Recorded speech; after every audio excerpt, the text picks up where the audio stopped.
What's up, everyone, and welcome to ClearTalk. We are on this video going to update. We're going to update on what's going on in Iran with the U.S. and Israeli continued war on Iran, or what I would say is basically a illegal war of aggression by us on Iran. But nevertheless, we're going to try to update. This is 14 days in.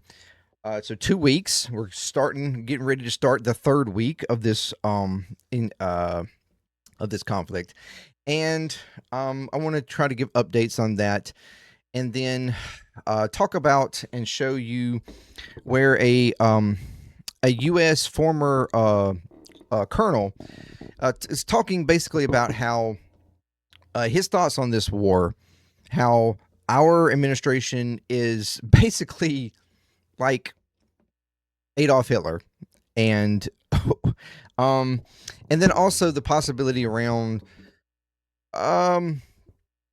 let's just say Israel, the possibility of them actually using a nuke. Like, could that actually happen? So we're gonna do all that right here in this video. Thank you very much for joining me here. If you are new to the channel, welcome to ClearTalk. If you would like to check out more from the channel, please do so. Consider subscribing, like, share, comment, all that good stuff to get more videos in front of more people. If you would like to check out videos from my other channels, you have JMDPLAY puzzling there. If you like what you see on those channels, please consider subscribing and doing all the other stuff there over there as well to help grow those channels. We just hit over 1,000 subscribers on JMD, which is huge. We had a huge week there with the particular band that I started with. I did a cover specifically for that. It was a great week. So if you want to check that out, that'd be amazing. And JMDPLAY there, gaming channel. I just started Cyberpunk 2077 over there. If you're interested in something like that, check that out. Puzzling. That's a jigsaw puzzle kind of hobby channel for me. It's anyway. Subscribe to all of them. It's free for you. Helps out the channels to get more people, get in front of more people, and help those to grow. So thank you very much for supporting in that way if you can. And if you want to go further, there's Patreon there, $3. You can support $3 for any of the channels that you would like a month, and help grow those channels, help grow Patreon, help grow the JMD Nation, and contribute to that growth however you would like. Any support given is very much appreciated, and I thank you very much. And to help everybody, to help all the channels and help JMD Nation, help us grow and help me continue to do this, that would be amazing. And if you're returning, you're freaking amazing. You are amazing. I'll tell you that every time on every channel. Okay, so welcome back. Keep coming back, because you are what makes JMD Nation. Okay, so updates. Let's get to it. We got a lot to go over. All right. We have a article here, update from CNN. Pretty much lays a lot of it out, pretty fresh and clean. Nearly 3 weeks into the U.S.-Israel war with Iran, the economic fallout is growing with little signs of relief as Tehran new supreme leader vows to keep the Strait of Hormuz closed, which has been the biggest economic downturn from this whole entire war. When we're talking about 20% of the world's oil that goes through this strait, and Iran has controlled it, and they've controlled it in a way that is kind of I think has surprised and been miscalculated by the U.S. And how they have been able to strategically hold it and prevent a trickling of oil going through there. It's hurting the entire world economy to the point that now we have all the major countries that are being affected by this releasing upwards of 400 million barrels of strategically held oil, just to try to mitigate this and try to control the price increases. I mean, the U.S. itself is, I think, releasing somewhere around 172 million of our on our own, just to try to mitigate this, because gas prices are going up on the daily. Okay, and it is crazy. I know that just within a few days after, prices locally where I am in Mississippi went up like 50 cents or so, and then just within 2 or 3 days after that, I think it's only 2 days after that, it was up another 15 cents. Like, it is constantly on the rise, every day going up. So this is really, and that's here in Mississippi. Gas prices on the coast, like over in California, are already close to $6. It is incredible, the impact, and that's just in oil. But there's other industries, the food industry and stuff like that's going to start to be affected shortly as well, because of other prices and stuff, fertilizer and things like that. That's going to be affected. I mean, this is turning into basically what all wars turn into, and that is an economic killer. Okay, but Trump, we're going to see, I'm going to show you in a minute, Trump thinks this is a moneymaker, so he's okay with it. Casualties are mounting, with 6 U.S. service members along those killed in the past day when their refueling aircraft crashed in western Iraq. There was a refueler plane, cargo plane, that crashed, and 6 U.S. service members were killed, putting now, I think, the number at around 11, 12-ish that are reportedly killed, with many are unknown, really, injured, hundreds possibly. Almost 2,000 people have been killed in Iran and Lebanon since the war began, as well as dozens more across the region. There's been a huge front that has opened up between Lebanon and Israel, between Hezbollah and Israel. I think there's upwards of around 700-ish that have been killed in Lebanon. And again, somewhere around 12 to 1,300 or so that have died in Iran, which adds up around 2,000. As Israel, Iran, and the Lebanese militant group Hezbollah continued trading strikes overnight into Friday, U.S. defense peak Kegg's breath, basically, reiterated that the war had significantly weakened Tehran's military capabilities. Okay, that's what he's claiming. We have incredibly weakened their capabilities. So what do we got in a nutshell? The crashed aircraft, all 6 crewmen aboard the U.S. Air Force refueling aircraft was killed when it crashed in western Iraq on Thursday. The incident wasn't caused by hostile fire or friendly fire, but involved a second U.S. tanker. All right. The oil costs. The U.S. government on Thursday issued a new license allowing countries to purchase certain Russian oil products. So we're letting Russia get back into the game here. The same day, crude prices settled about above $100 per barrel for the first time since 2022. That will be a boost to the Kremlin as it pursues its own war in Ukraine. Goldman Sachs revised its oil price forecast up by 20% for 2026. So yes, we are allowing Russian oil to be, it's certain sectors to be used to really assist, like a lot of European countries, which are being hit pretty hard by this. That's I think that's what mostly that's for. But yes, this is it again. This is going to give more funding to the Kremlin, to at least to some degree. Although there are some mechanics in it, like from India and stuff, that are trying to control how much of that actually can go to the war effort funding or whatever. It's just a weird thing there. Iran weakened Iran weakened. Hegseth, said joint U.S. military strikes had significantly diminished Iran's military capabilities and struck over 15,000 enemy targets. That's a pretty big claim. He said, and even a bigger claim here, he said Iran's missile volume is down 90% and drone volume down 95%. I call bullshit. Because there was a retired Army general that was just on Fox News the day before talking about how the missile volume had been taken down around 70%, but it was unknown on the drones because the drones were harder to target. They were harder to assess how many they actually have. The U.S. cannot actually devise how many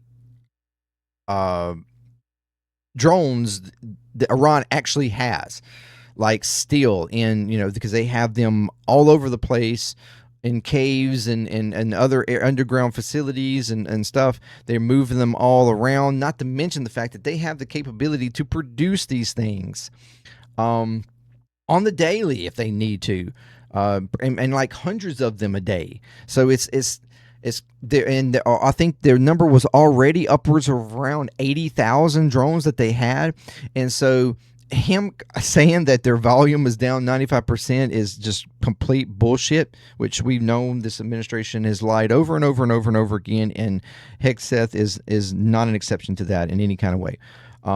So, and as we've already seen, I think overnight there was hundreds of drones that attacked different locations across the Gulf. So it clearly they still have the ability to put the drones in wherever they want. Explosions near Raleigh. Explosions were reported in central Tehran near a massive Al-Quds or Quds, probably Quds. Anyway, Al-Quds Day rally, according to the Iranian state-affiliated media, which said one woman was killed. The strike came shortly after Israel issued evacuation orders for nearby areas. Huge crowds gathered in cities across Iran to mark the day, which is held in support of Palestinians. Some waved Iranian flags, others burned American and Israeli flags, or chanted anti-U.S. and anti-Israeli slogans. To what extent that was happened, I'm not sure. But even so, they have the right to do so. And you can't expect them to not do so when they are being attacked by us. They think that we are evil, and I, at this point, would not disagree. So, I mean, and this is a day in support of Palestinians, so that just goes to further show Israel knows about this day. We've always seen the history of Israel where they have no problem killing innocent people. They've done it in Gaza with a complete genocide there, and they know this is happening, but yet they still issue evacuation orders for that area because they plan to bomb that area, knowing that crowds of people would be out there. And this is what Israel does. But they do the evacuation orders to try to make it look like, well, we warned them, so if they stayed there and died, then that's on them. We're the most moral military ever in the world. It's absolute horseshit. Trump's declaration. U.S. President Donald Trump suggested oil tankers crews should go through the Strait of Hormuz and show some guts in an interview set to air Friday morning. Oil tanker crews should go through the Strait of Hormuz and show some guts. This falls in that line of suckers and fools and blah, blah, blah, weak men. Like, this is absolute bullshit. For one, you got on TV or in interviews and claimed that you were going to assist these tankers through the Strait of Hormuz whenever Iran decided to shut it down. You said that we would have that capability, although our own military naval engineer generals and stuff or whatever stated that we were not set. The U.S. was not ready for that, and we were not set up to do that, and didn't know to what degree and how we would even set that up, or when we would be able to set that up. And we still have not set that up, and that was like days ago. And now you are just telling them, well, just show some guts, go through there. If you get hit, you get hit. Like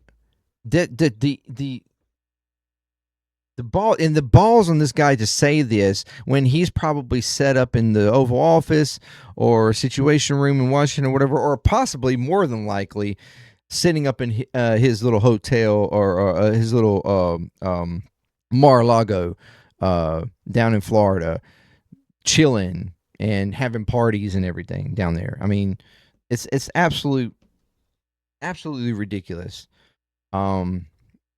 For someone like for Trump to say something like this.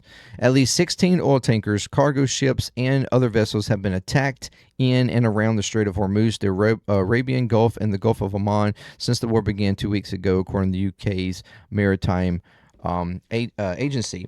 I mean, Iran is controlling it, and they've put mines reportedly in the water. I don't think it's very many, but they have been able to put some landmines in the water, and they still have plans to put more. I don't know what to degree they would put more or how much more they have the ability to put, but they've also have these AI manned missiles that like suicide drone missiles that go around in the water, okay? And they propel themselves around. They can run upwards of around, I think, 72 hours or so, something like that. They draw. They're solar powered from the sun, and they can run around. I think upwards of around 72 hours or so, something like that. And basically just scoping out for anything to hit. And they patrol the water in the areas, and there's so many of those in the water as well, patrolling that strait. AI, it is the amount that Iran has been capable of doing is really mind blowing.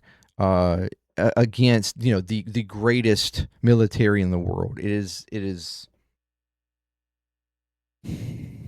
crazy.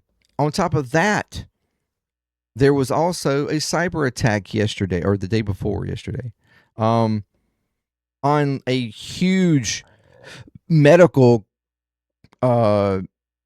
conglomerate corporation that like international corporation that hit like 200,000 of their computers by a hacktivist group that is pro-Iranian, potentially Iranian backed to some degree, but they're pro-Iranian, and they did this attack because of the attack on the school that it has been reported that the U.S. was to blame for, because of we had our Tomahawk missile that hit it. And we only do that. We're the only ones with Tomahawk missile. We talked about this the other day. And in response to that, this hacktivist group hacked this and did this attack on a medical company that like provides medical equipment and stuff like that. They're like the largest, one of the largest in the world. And the reason why they decided to attack them is because here recently they did a contract with the U.S. government to help provide medical equipment and stuff to the military to some degree or something.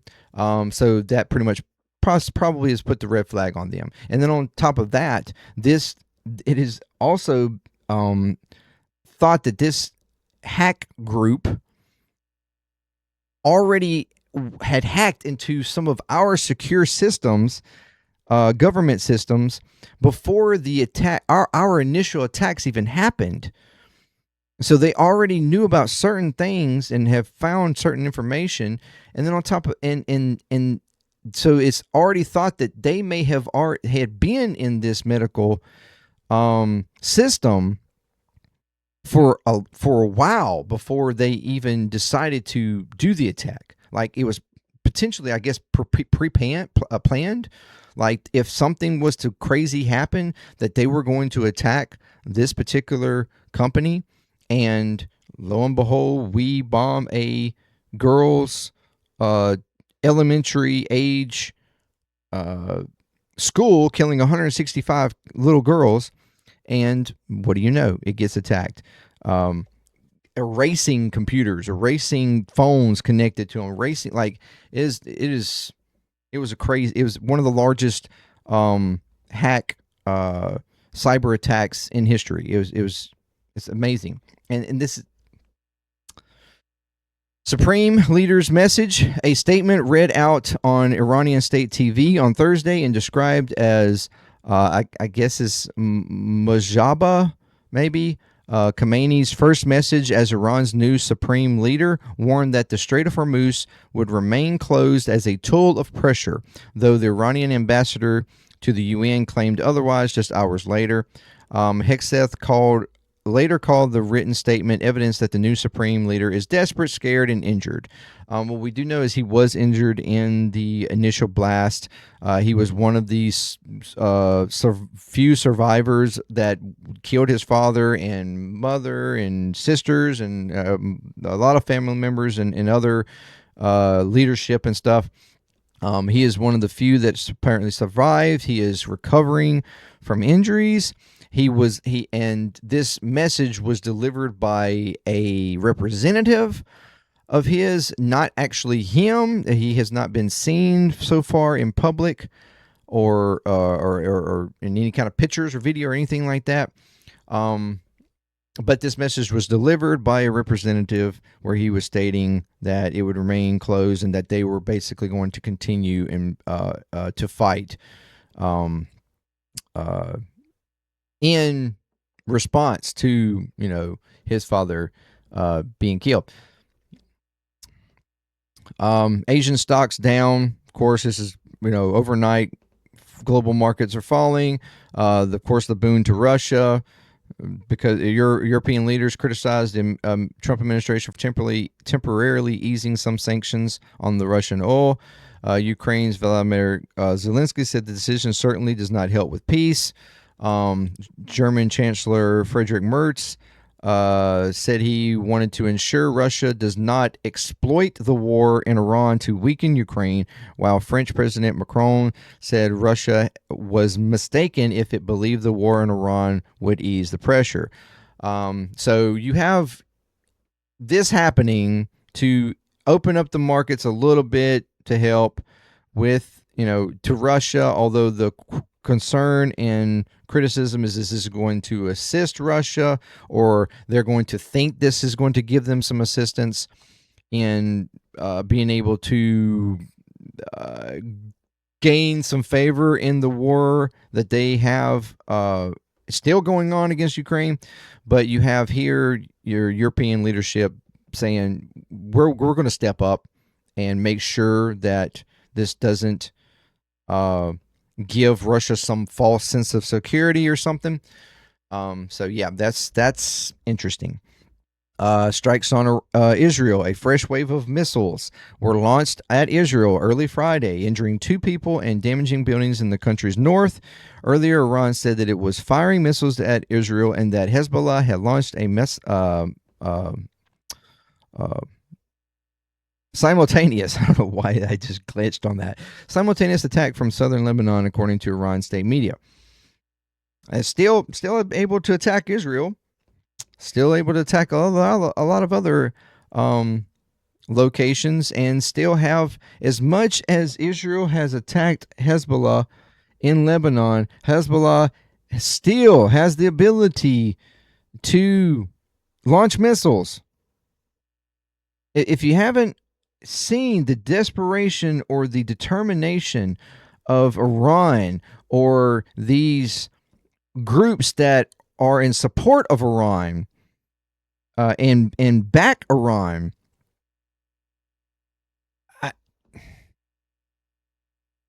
they're not falling. They're not falling just because you are showing some brute force. Tehran and Beirut targeted. Heavy explosions were felt in several parts of Tehran on Friday morning. Iran state media said Israel's ambassador to the U.S. has said strikes had hit checkpoints linked to Iran's paramilitary forces.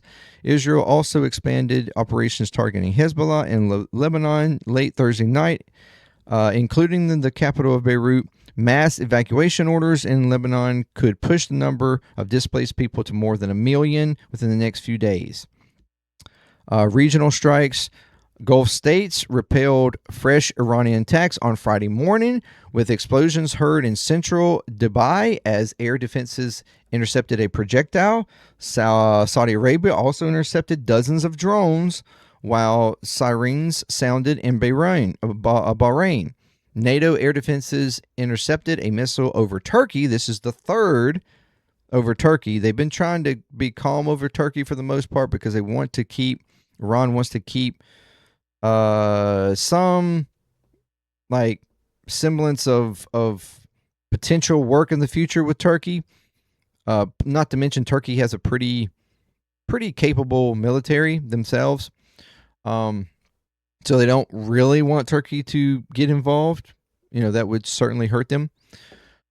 Mounting casualties. The toll of civilian deaths is climbing, with 2 academics killed by an Israeli airstrike at the Lebanese university on Thursday, 2 foreigners killed in Oman on Friday, 3 recent Red Crescent aid workers wounded in Iran. Close to 2,000 have been killed in Iran and Lebanon, according to authorities in both countries, with dozens killed elsewhere in the region. French forces attack. 1 French soldier was killed and several others wounded in an attack in Iraq. Kurdistan. President Macron said Thursday the drone attack targeted a base hosting Kurdish forces and international coalition troops, according to the governor of Erbil.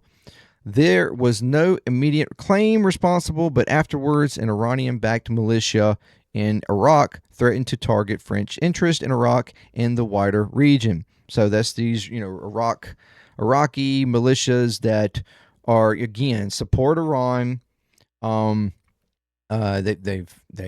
are like little guerrilla gangs of sorts that can or have capability of again repurposing things to shoot repurposed missiles and stuff, just like Hamas has done, just like Hezbollah can do. And they will join whenever they want and really attack wherever they want.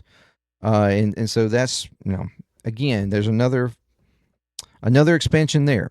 Further threats. Iran's Islamic Revolutionary Guard, the IRGC, warned that it would set the region's oil and gas on fire if Iran energy infrastructure ports are attacked. And that's because there have been further threats by the U.S. And talks even around targeting the island of I think it's Karg Island, which is basically the island. It's Iranian island off the coast in northwestern the Gulf there, and it basically runs about 90% or processes about 90% of Iranian's oil. And it's considered off limits. Like, it has always been considered off limits in any type of military operation, going all the way back for decades now. It was bombed a few times in the Iraq-Iran war back in the 80s by Saddam. But by this for the U.S., it is off limits up to this point. But there are talks about potentially, from my understanding, Israel wants to attack it, but the U.S. wants to more or less invade it and take control of it. But what we know about this place is that oftentimes Iran has like brigades of their IRGC there that help defend and protect the island. apparently they already ex, assumed that we were going to potentially attack at some point, probably because of the instability of Israel and the U.S. for that matter. So they apparently, there was reports that they have removed a lot of the oil from the island, where they normally would have upwards of around 27 tankers and stuff full processing oil through there. Last reports, there was only about 7 that potentially were full, partially full there, but the rest, a lot of the oil had been removed, because to protect it, in case it was attacked, so that Iran could still be able to process and get oil out in other ways. Because that's basically what they've done, is Iran has shut down the Strait of Hormuz, but if they've shut it down, mostly preventing the U.S., Israel, and any backers of the U.S. and Israel oil from getting out. They're still, I think, to some degree, getting their oil out, which, is traded with China and multiple other countries. But I think even to the degree that they are able to get oil out is very much restricted. U.S. military escorts. Trump said the U.S. would provide military escorts for oil tankers navigating the Strait of Hormuz, if necessary, even as he said he hoped such steps would not be required. His comments came a day after Energy Secretary Chris Wright said the U.S. Navy is not yet capable of this. An underestimation when planning the ongoing operation, the Pentagon and National Security Council significantly underestimated Iran's willingness to close the strait in response to the U.S. strikes. Yeah, and in a Senate hearing, a key U.S. Senate chairman is planning to hold the first public oversight hearing of the war soon, with top Department of Defense officials testifying. To date, there have been no open oversight hearings on the conflict in the GOP-led Congress, though there have been several classified sessions for members, of which where members come out, you have Republican members come out talking and cheering and yaying, and we're going to do this, and we're going to do that, and we're going to bomb this, and we're going to bomb that, and we're going to do, this is all looking good, everything is good. The Democrats have come out going, with no clear understanding of an end game or what's going on, they've reported that there's conflict and confusion and misstatements and so yeah, there's definitely different versions of those classified sessions coming out. But yeah, so that is the just updates at this point for the 14th day here. I wanted to share a couple of tweets here from Donald Trump, though. Here's one here that one of his latest ones. We are totally destroying the terrorist regime of Iran, militarily, economically, and otherwise. Yet, if you read the failing New York Times, you would incorrectly think that we were not winning. Iran's Navy is gone. Their Air Force is no longer. Missiles, drones, and everything else is being decimated, and their leaders have been wiped off the face of the earth. Really?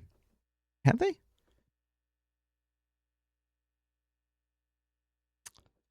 We have unparalleled firepower, unlimited ammunition. While there's been constant reports about us being worried about running out. And like the reason why those that were opposed in the White House and in the military was because we were low on ammunitions. Yeah, and plenty of time. Watch what happens to these deranged scumbags today. They've been killing innocent people all over the world for 47 years, and now I, as the 47th president of the United States of America, am killing them. What a great honor it is to do so. This guy, this is something that's quite frankly insane for me for a president to say. For one, he's completely deranged in what we've actually accomplished. He's deranged in what we still can do.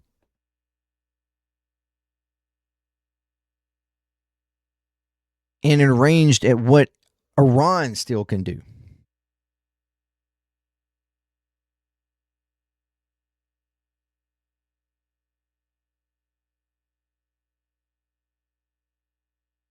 And like I said a minute ago, the United States, here's another one. If you thought that wasn't bad enough, the United States is the largest oil producer in the world by far. And so when oil prices go up, we make a lot of money.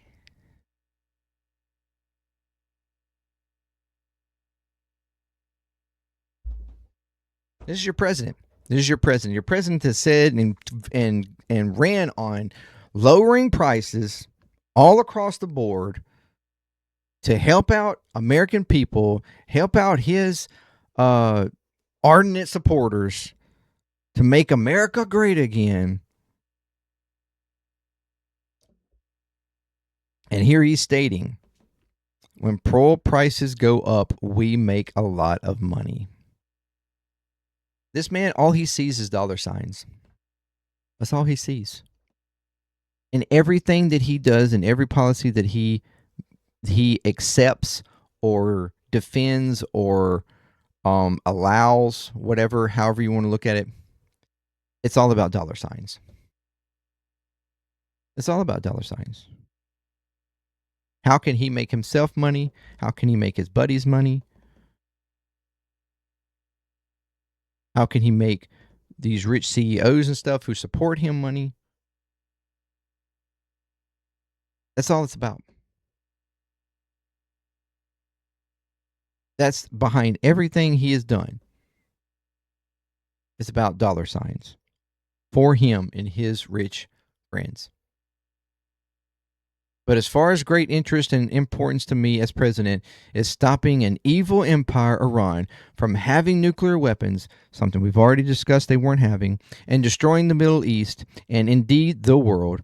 I won't ever let that happen. Thanks for your attention on this matter.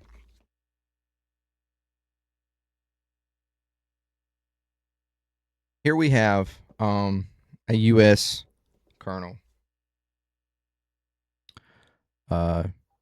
talking about what he is seeing. And this is a U.S. colonel that was in the Bush administration. Okay, keep this in mind. This guy was in the Bush administration known for war crimes. And he is stating that this administration, just within days, committed more war crimes than everything that we did under Bush for years worth of crimes under Bush is crazy. Show with retired Army Colonel Lawrence Wilkerson, who served as Chief of Staff to Secretary of State Colin Powell during the run-up and early years of the U.S. war on Iraq. He's taught national security affairs at both George Washington University and the College of William and Mary.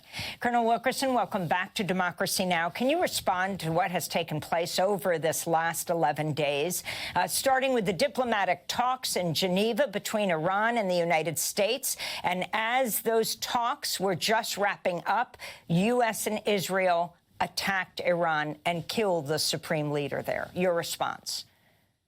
Yes, and Amy, for the second time, we violated international law in that respect and just common human decency. And your comments at the opening of the show were spot on, but not nearly broad and deep enough. I come from an administration of George W. Bush and Richard Bruce Cheney that committed war crimes that Colin Powell and his lawyer Will Taft and I agonized over in trying to present some message to the American people about them. This administration has committed more war crimes in the last few days than I think any country since Adolf Hitler committed. And that is an incredible condemnation of this entire process. We have bombed civilians relentlessly. We have bombed a school. We have bombed a hospital. We have struck facilities in the nature of Tehran's oil capacity that is now putting black poison all over 10 plus million people. And we are essentially not bombing ballistic missile sites and bombing war materiel. We're bombing people. We took a lesson from the IDF, if you will. We are bombing people, as incidentally they are still doing in Gaza and doing now in Lebanon to a fare thee well. These are all war crimes. And one wishes with fond hope that someday we might be called before the bar of justice and have to account for these war crimes. And what you just talked about is a crime also in the eyes of international relations and people who want to keep decent international relations ongoing in the world. We're destroying that. And on top of all of that, and this is the real serious problem here for America, Trump and Hegseth and Rubio and the other entourage of their national security complex have completely misjudged the nature of this war, as has to a certain extent Bibi Netanyahu.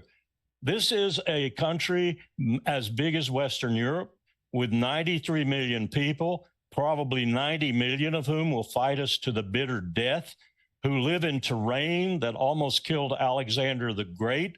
It is entirely inhospitable to military operations, and Trump is actually talking about putting ground forces there. And the only way he will be able to claim any nature of victory is to do that. Only that will be the end of the empire's presence in the Levant and the Middle East in general, because we will not be able to sustain that economically, physically. We do not have the soldiers or Marines to do that. But that's what he's talking about. This is pure nonsense. There was a column in Haaretz yesterday, and the title of the column essentially was Trump will chicken out in this war too. I'm sorry, he's not going to chicken out necessarily. That might be the tone intent he puts to it. He's going to be defeated, as are we. That is incriminating in so many levels.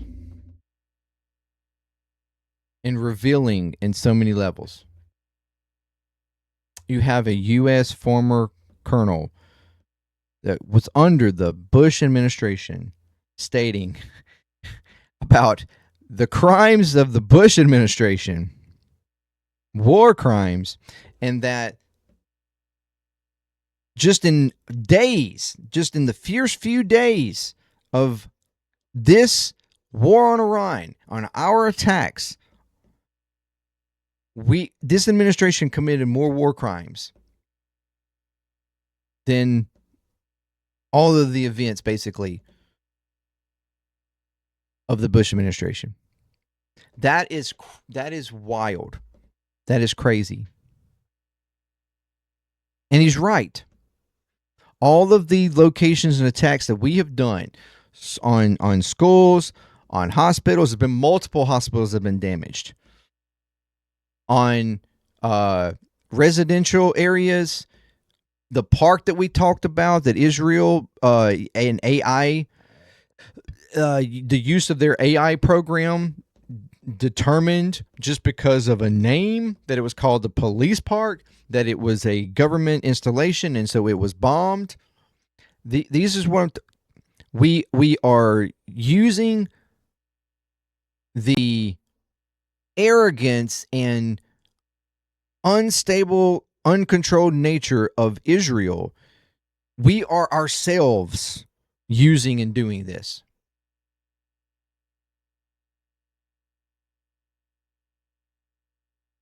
And is going to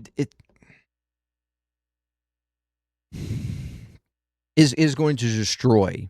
It is going to destroy our relationships, our validity on the global market, our sanctity of morality when it comes to our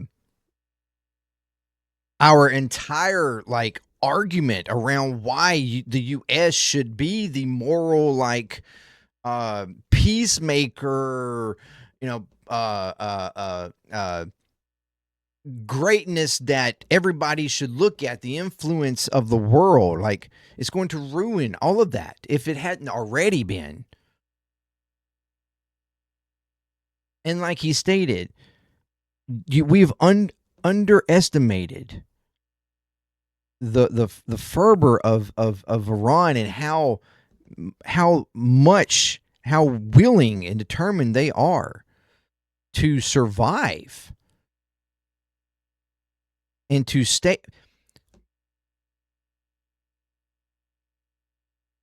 I mean, even when it comes to the argument of regime change, there's no way at this point we could even do that.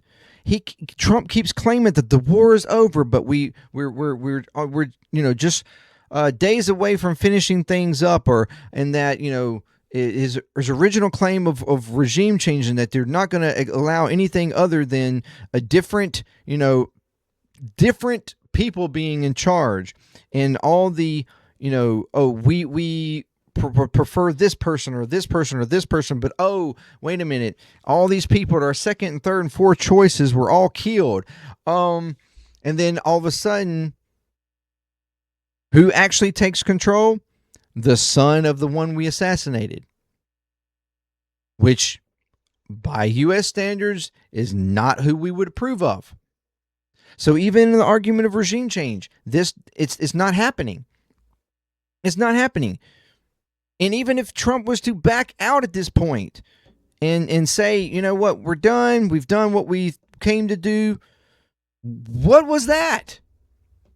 He couldn't even really make that argument, even though he keeps going around saying that it's done and the war is over and blah, blah, blah, blah, blah. The Iran is lost. How? Because everything you argued to begin with that you were going to accomplish, or the purposes and why you had started this to begin with, it hasn't come to fruition. The regime is still in power.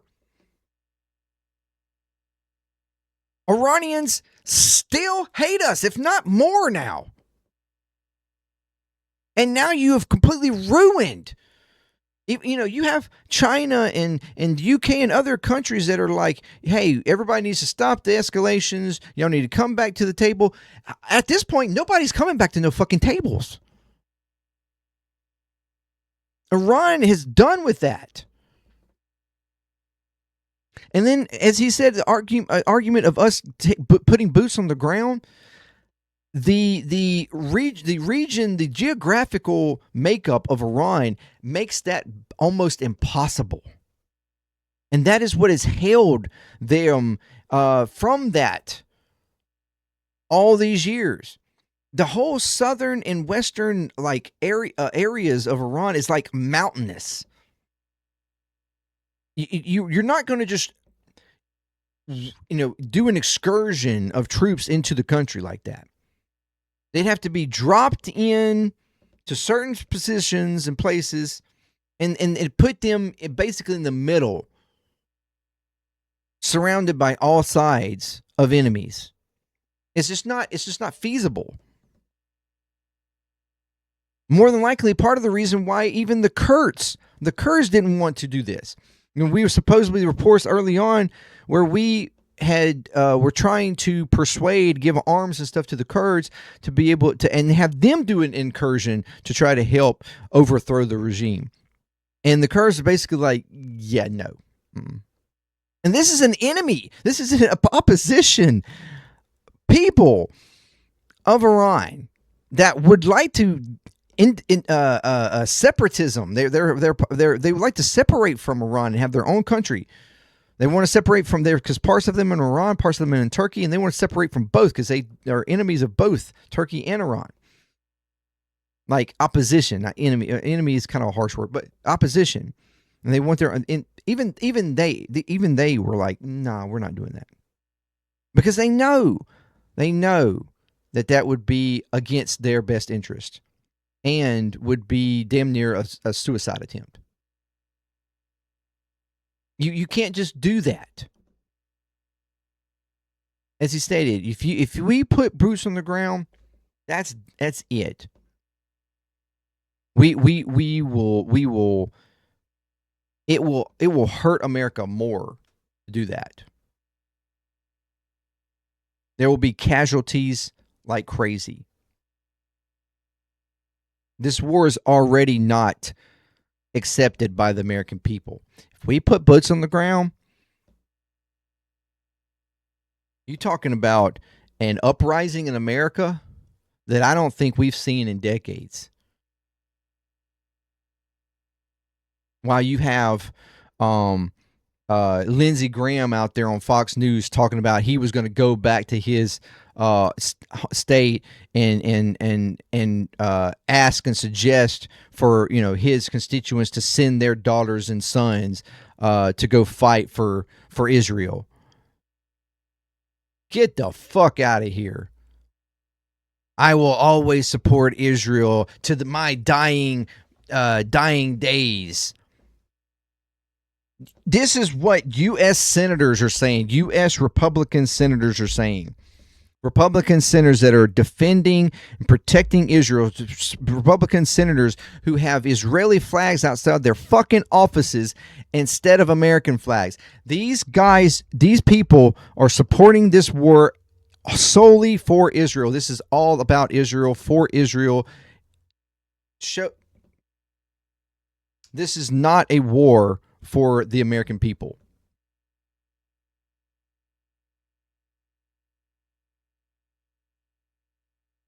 Israel got us into this with a weak, pathetic president who couldn't say no to them because, again, all he sees is dollar signs. And not to mention protection to keep his ass out of prison for the rest of his life.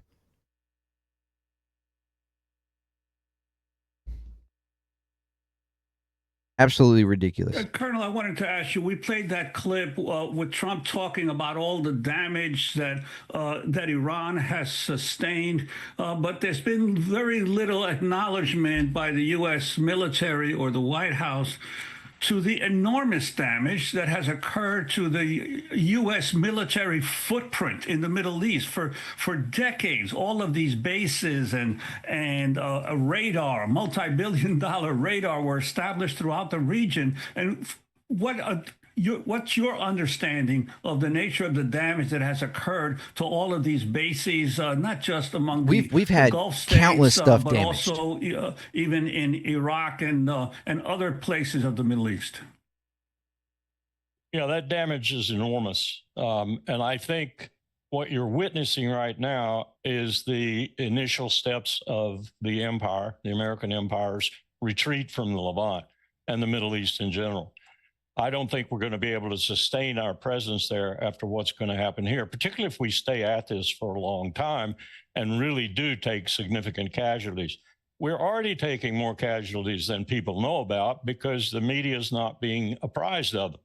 Yes, we had the ceremony at Dover, but there are people getting ready at Landstuhl, our throughput hospital in Germany right now, to accept multiple casualties coming in. I mean, we're talking about a ceremony where the bodies of American people, American military servicemen, were brought to the service in like fucking Amazon trucks, like vans. You can the president can have these lavish parties for $1 million plates for all these rich CEOs and all this stuff. He can build a lavish ballroom for hundreds of millions of dollars, and but when it comes to a ceremony and the American servicemen, being brought to this ceremony, it was in some fucking vans, some fucking black ass Amazon looking vans stacked on top of each other. They couldn't even get and pay out like for single, like, nice type of, come on. It's because he doesn't give a fuck. He doesn't give a fuck. They died. And for him, if a serviceman dies, they're weak and pathetic. And they've stopped their civilian service and so forth at that hospital. And other things are being geared up too, like Walter Reed. I don't think they have even a modicum of appreciation of what kind of casualties are going to result, though, especially if we put ground forces into Iran. And that is the only way, unless he just lies completely about it, that Trump is going to be able to assert any kind of real force with regard to this population. Which we know he will lie completely about. And to your point, in Bahrain, they have taken out billions of dollars worth of U.S. radar and equipment, including the vertical missile loading cranes. So now ships have to go all the way to Diego Garcia to load these weapons. They have essentially obliterated our capacity to carry out combat actions from a number of places in Saudi Arabia and Qatar and the United Arab Emirates. Al Udeid is actually under threat now too. And this is all part of the warp and woof of our ability to carry out combat operations in the region. I'm not even sure our biggest facility for passing on troops, throughput facility that we used in both Iraq wars, is in Kuwait. I'm not even sure that that's up now and able to do anything. So how would you even get Marines or soldiers, God forbid, into Iran? That's a huge problem. They will sink the ships that are coming to deposit those troops wherever they're coming. We have not really damaged their ballistic missile capability. And the media blackout on Israel is keeping the American people from seeing the enormous degree of destruction to Israel, the latest component of which was a riposte to Israel's having struck their oil facilities on Haifa, their oil facility port. And Haifa is being taken down much the way Eilat was taken down by the Houthis, the Al-Ansar in the Red Sea, when we failed to be able to reopen the Red Sea. And that's the next step. The Bab el-Mandeb will be closed once the Houthis have gotten into action full time again. And 60% of the world's commerce passes through the Red Sea. It's not oil and gas exclusively. It's all manner of things, foodstuffs, commodities and such. So that's what I've been waiting with long legs. Trump has completely misinterpreted it. The only one who's interpreted it correctly is Bibi Netanyahu, and I think he's ready to use a nuclear weapon should it become as bad as it looks like it might right now, because Iran has not even begun to shoot its most sophisticated missiles. And now the second and third class of those missiles is getting through almost without opposition. Imagine what these Mach 3, Mach 4 missiles with huge warheads that have maybe 100 different other warheads they display all across an area are going to do to Israel once they're fired. And they're still there, and they're still ready to fire. And Colonel, I wanted to understand that. He's stating there are missiles that Iran has still yet to release that are hyper powerful. And what they have released so far, we've seen. You understand the amount of defense capability that an Iranian missile has to go through just to get to Israel? There are installations all across Iraq, Syria, Lebanon, and all these other areas that and Israel, and what we have ourselves in the Mediterranean to try to shoot these down. There are multiple levels of defense capabilities to shoot down missiles in a full trip of a missile from Iran to reach Israel. Multiple. So when a missile actually hits Israel, and there have been multiple of them, understand that missile, what that missile had to go through, and everything failed. Everything failed. Protections in Iraq, protections in Syria, protections in Lebanon, protections in Israel, the Iron Dome, protections of our own in the Mediterranean. A missile got through all of that, just a hit. It is, and they haven't even gotten to their most powerful stuff yet. And they will hold that.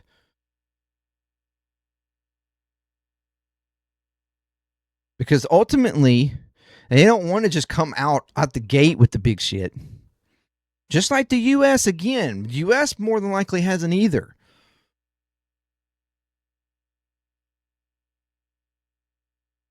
But that's the type of war that Iran is capable of. And it's something that we are not really set up for. Is the little small shit, all the drones and all these things, like we in moving in all different directions.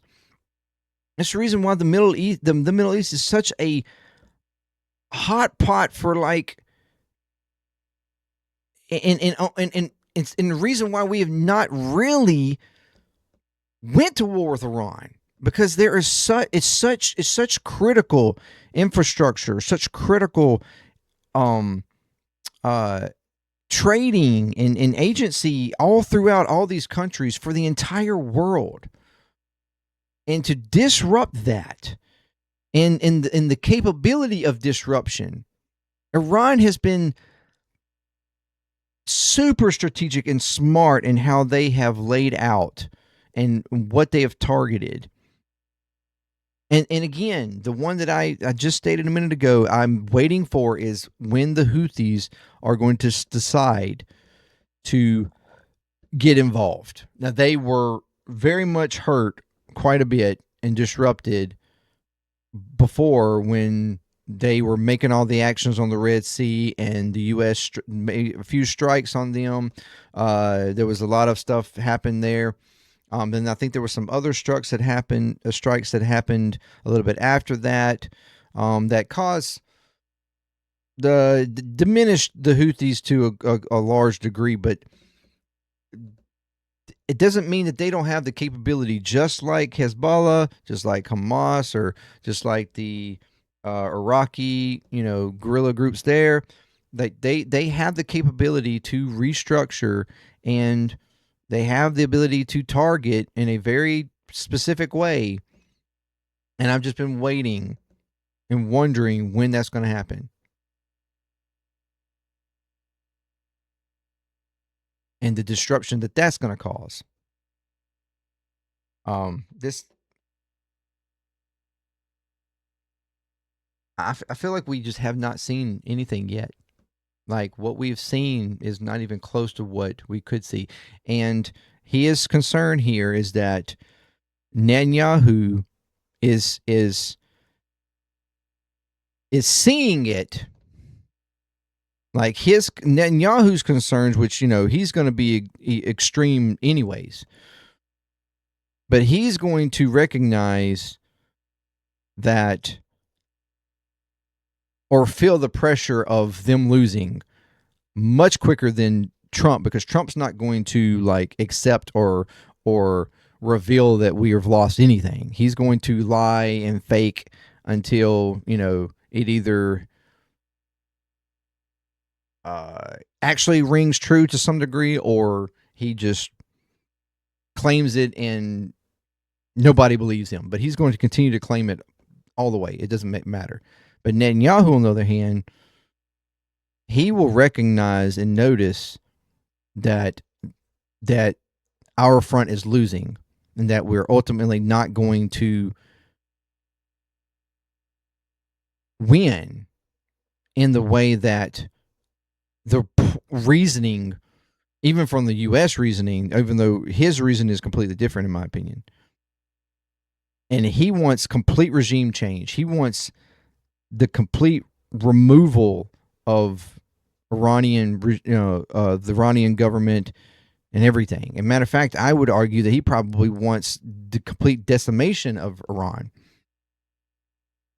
And when he sees that that's not going to happen, which he probably already is seeing, the possibility of him actually, which there has been already arguments and people that have stated wanting to drop nukes on Iran from Israel in his, government parliament there, whether or not he would actually would in desperation. That's something that I think is very much feared of what Israel will erratically do, regardless of U.S. support for it. Actually, you mentioned the media coverage of what is going on in Israel. It has been amazing to me that all of the major U.S. media are based in Israel, in Tel Aviv. Yet we are seeing the least amount of coverage of what is going on within Israel. I want to quote from a piece, an online piece that CNN reporter Oren Lieberman posted earlier this week. And he wrote, and I'm quoting, "Every reporter in Israel and every member of the public is subject to a military censor. On national security grounds, the regulation authorizes the censor to prohibit reporting or broadcasting any material that would reveal sensitive information or pose a threat to the country's security interest." And he goes on to say this is particularly sensitive during wartime where the military censor has made clear that broadcasting any images that reveal the location of interceptor missiles or military sites hit by enemy projectiles is forbidden, especially in live broadcasts. Now, they say this on their website, but they never mention this on air. And none of the networks are mentioning on air that they are strictly prohibited from showing any actual real damage.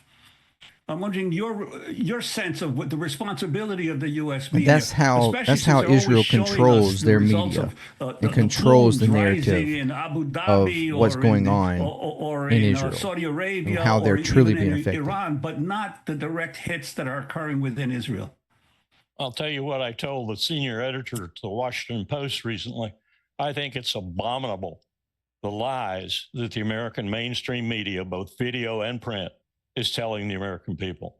And they're putting us in jeopardy in a real substantive sense because the American people have no way of judging just how foolhardy, how stupid, how unwise, how violative of international dictum and rule this war is. And when it gets to the point, I think this is the end of the... I think some Americans are, not all. I would agree with him that some Americans are. A certain section of America or a certain like age group or accessibility or knowledge or understanding or capability or whatever of finding out the information. But yeah, certain, yes. Not all, but certain. Presidency, actually. Because when it gets to the point where the pressure is so great and some of this has to come out and casualties are manifest, then the American people are going to ask really important questions. Why did you lie to us? Why did you tell us what you were telling us? Why did you start this war of choice? Iran was no threat to the United States of America whatsoever. Did you go to war for Israel? We have heard you went to war for Israel. These are questions that are finally going to get out there in the hustings and going to have to be answered by someone, probably your local congressman, the supine body that has done nothing to check this president, particularly in the war power. And we haven't even talked about that. This is a complete violation of the Constitution of the United States. Congress is just pathetic. As Kofi Annan said about the 2003 Iraq war, it's an illegal war. And he went on to say it was a violation of our own Constitution. And he was absolutely right. But this pales, or that pales, in comparison with what Trump is doing right now and what he is going to probably have to do in order to seem to correct his errors.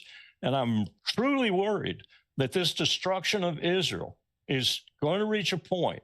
I listened to Netanyahu recently speaking in Hebrew to his clan, to his group, Ben Gvir, Smotrich, and others like that. Mm-hmm. And at the end of his remarks in Hebrew, which was translated for me very reliably, I think, he essentially said that if it went south, if it went bad, he was prepared to show the Iranians something they had never seen before. I think he meant a nuclear weapon. And I go back to 1973 when Golda Meir told a BBC reporter, you can check, it was printed in London the next day on the front page. that she would use a nuclear weapon in response to his question, would you use a nuclear weapon? Because at that time they were pretty hard pressed in the 73 war. And she said, yes, without equivocation. I think we're back at that point again, and for probably a far more dangerous situation. I know you have to go, Colonel Wilkerson, but I just want to point. That is devastating. But I think it's a reality that most Americans do not comprehend, do not think. Because it's always reported that, Israel doesn't have nuclear weapons, although we know they do. And for Israel to state that, for Netanyahu to state that if they continue, they will force us to show them something they've never seen before.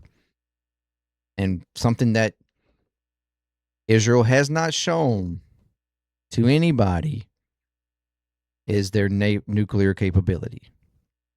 And that's the reason why he feels that that's more or less what they're talking about. And if Israel was to decide to use a nuclear weapon,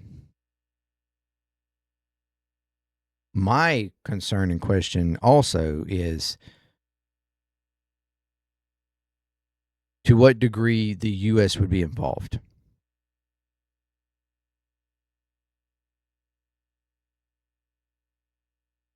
And to what degree that would finally be some sort of red line. Or if it would even be a red line.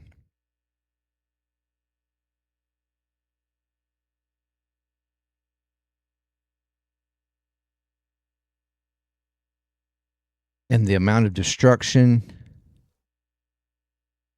that would do to the whole entire global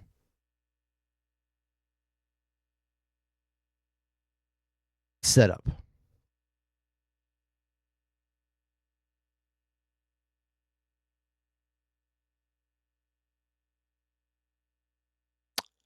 Because countless lives would be lost. I don't think, like, there's this sort of weird, like,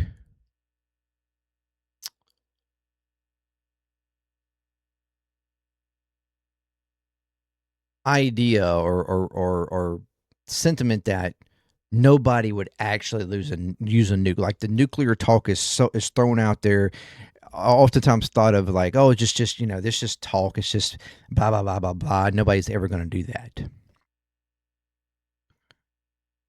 because to do so would just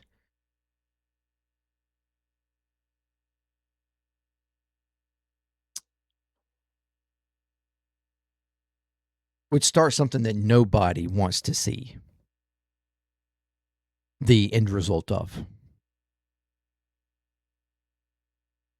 But if there is any country, any administration, regime, government out there that personally I think is capable and or unstable enough, irrational enough to do so, it is Israel.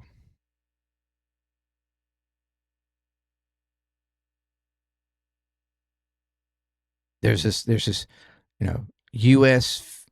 fear that is, that Iran is the problem. Iran, this, making sure they don't get a nuclear weapon, making sure they don't get a nuclear weapon, make sure they don't get a nuclear weapon for decades now.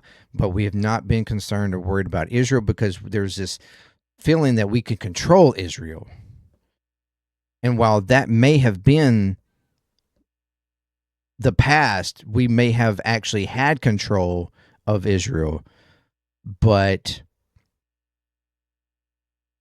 under Trump particularly, even to some degree, maybe even under a few others, but in Trump specifically, we have shown that we do not have control. Israel and Netanyahu directs and persuades and pushes this administration to lines that we previously would not have allowed. We previously would not have went to.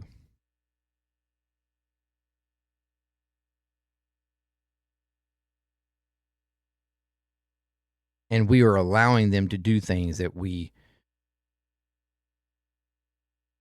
at least to some degree, would not have allowed to.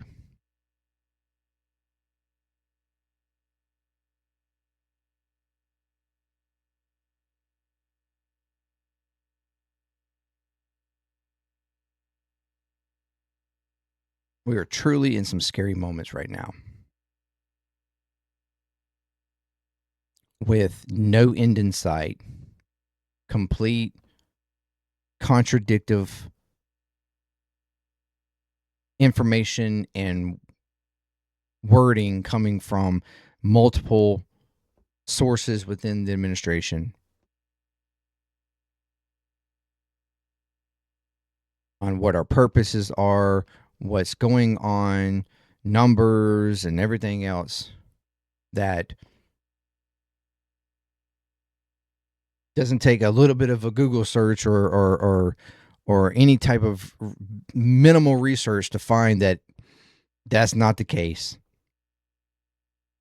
that the administration is lying about it all.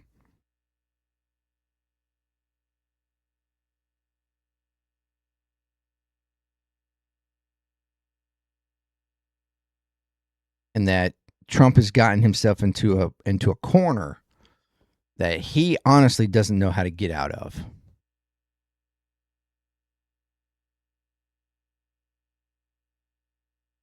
And the only thing he's ever known to do, from what I've seen when he's in a corner, is just lie his way out. Lie on top of lie. Pretend like it's not happening. Create his own truth. Lie.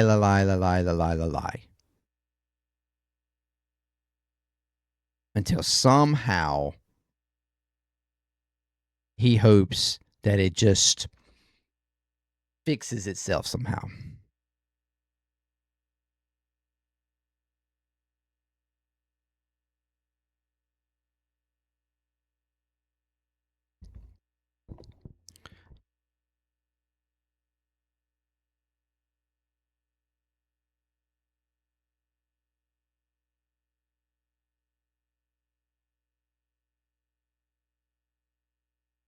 We're living through history.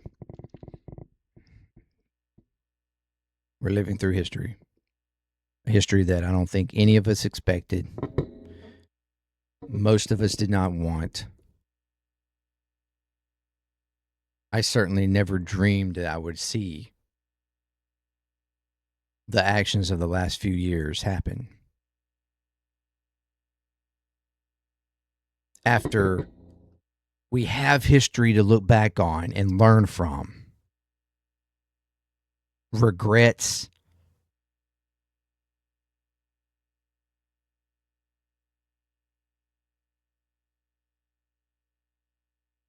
and things that we've put in place to in an attempt to prevent it from happening again.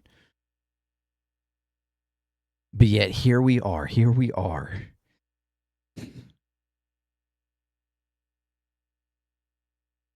In a time where information has never been more accessible than it ever has before.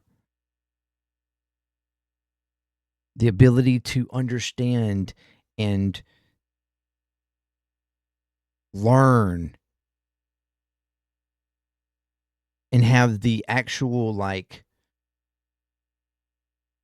reasonable truth, understanding, or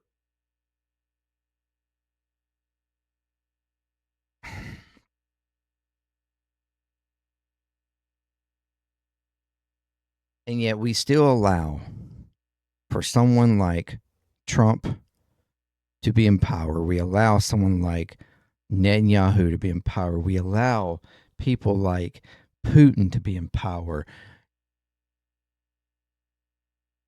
Kim Jong-un to be in power, to, I mean, all Erdogan, or even, I mean,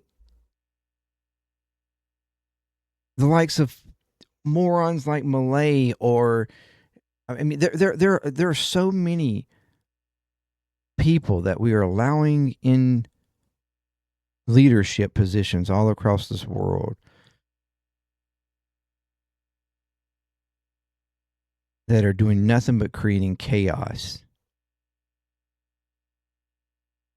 spreading hatred,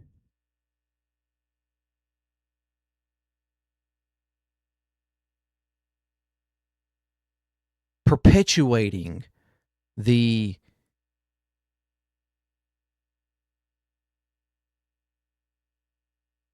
stealing of resources and economic, like,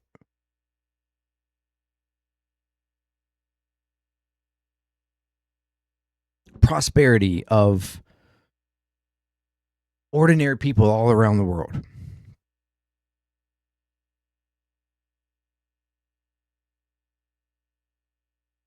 The rich getting richer, the poor getting poorer, and the escalation of that.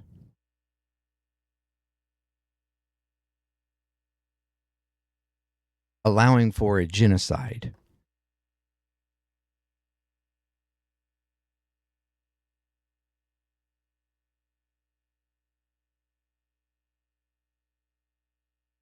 The continuation of allowing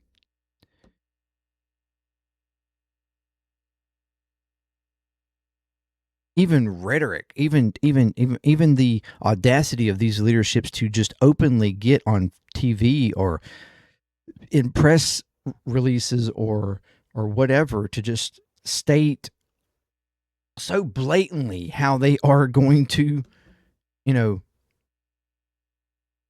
commit crimes or allow the committing of crimes or defending the committing of crimes, pardoning the committing of crimes.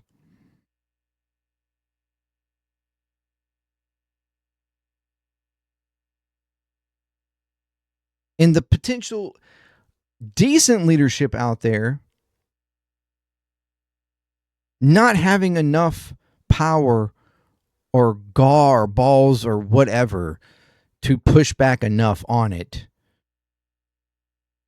to hold them in check.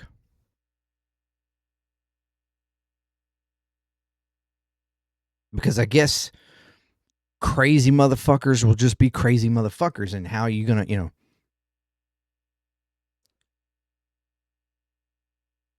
how do you control them?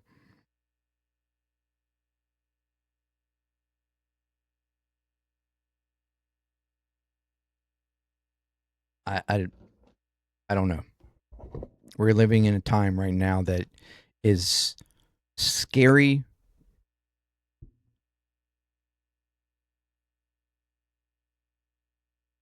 and the end game is completely uncertain.